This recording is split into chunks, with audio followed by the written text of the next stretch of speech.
क्या आपने कभी ये सोचा है कि आपकी दुआएं क्यों कबूल नहीं होते? आप दिल से मांगते हैं, गड़गड़ाते हैं, मगर फिर भी कभी कभार महसूस होता है कि जैसे कोई सुन नहीं रहा। लेकिन क्या आप जानते हैं कि दुआ की कबूलियत के कुछ उसूल हैं, कुछ तरीके हैं जिनसे हम अल्लाह से अपने ताल्लुक को मजीद मजबूत बना सकते हैं। आज हम एक ऐसी कहानी सुनेंगे जो हमें दुआ की कबूलियत के इन उसूलों से रोशनास कराएगी। उमरान एक मुत्तकी नौजवान था जो हमेशा अल्लाह की इबादत में लगा रहता था। उसकी सबसे बड़ी आरजू थी कि वो एक कामयाब कारोबारी बने और अपने खानदान को सहारा दे। वो दिन रात मेहनत करता और अल्लाह से दुआ करता रहता, मगर सालों गुजर गए और उसकी दुआएं कबूल होती नजर नहीं आते। उमरान को मायूसी होने लगी। उसे लगा कि शायद वो सही तरीके से दुआ नहीं मांग रहा।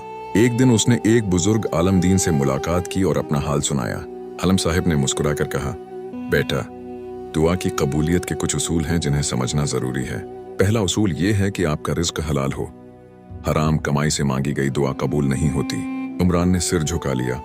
वो हमेशा हलाल रिज्क ही कमाता था, मगर शायद कहीं लाशोरी में कुछ कमी रह गई हो। दूसरा उसूल, आपकी नीयत खालिस हो। सिर्फ अल्लाह की रिजा के लिए दुआ मांगे, ना कि दुनियावी फायदे के लिए। आलिम साहिब ने फरमाया, अल्लाह ताली फरमाता है और तुम्हारा रब कहता है कि मुझसे दुआ करो, मैं तुम्हारी दुआएं कबूल करूंगा। सूरह गाफिर 6 स्टार। तीसरा उसूल, दुआ में जल्दी न करें, सब्र और इस्तिकामत के साथ दुआ करते रहें। नबी इकरम ने फरमाया, बंदे की दुआ कबूल होती रहती है जब तक वो जल्दी न करे और ये न कहे कि मैंने दुआ की मगर वो कबूल नहीं हुई। मुस्लिम। चौथा उसूल, यकीन कामिल हो। यह यकीन रखें कि अल्लाह आपकी दुआ को सुनेगा और बेहतरीन जवाब देगा। आलम साहिब की बातों ने उमरान के दिल को रोशन कर दिया। वो वापस आया और नए सिरे से अपनी दुआओं का जायजा लिया। उसने अपने रिस्क की मजीद पाकीज़गी का ख्याल रखा, अपनी नियतों को खालिस किया और सब्र के साथ दुआ जारी रखी। उसका यकीन अल्लाह पर पहले से ज्यादा मजबूत हो गया। कुछ ही अरसे बाद उमरान को एक छोटे कारोबार का मौका मिला।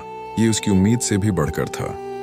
अल्लाह ने उसकी दुआ इस बेहतरीन तरीके से कबूल की थी जो उसने कभी सोचा भी नहीं था। उसका कारोबार फलने फूलने लगा और उसने हमेशा अल्लाह का शुक्र अदा किया। तो दोस्तों, तो अल्लाह से बात करने का एक खूबसूरत जरिया है। उसे जल्दी में या मायूसी में ना छोड़ें। अपने रिज्क को हलाल रखें, अपनी नियतों को खालिस करें, सब्र के साथ मांगें और यकीन कामिल रखें।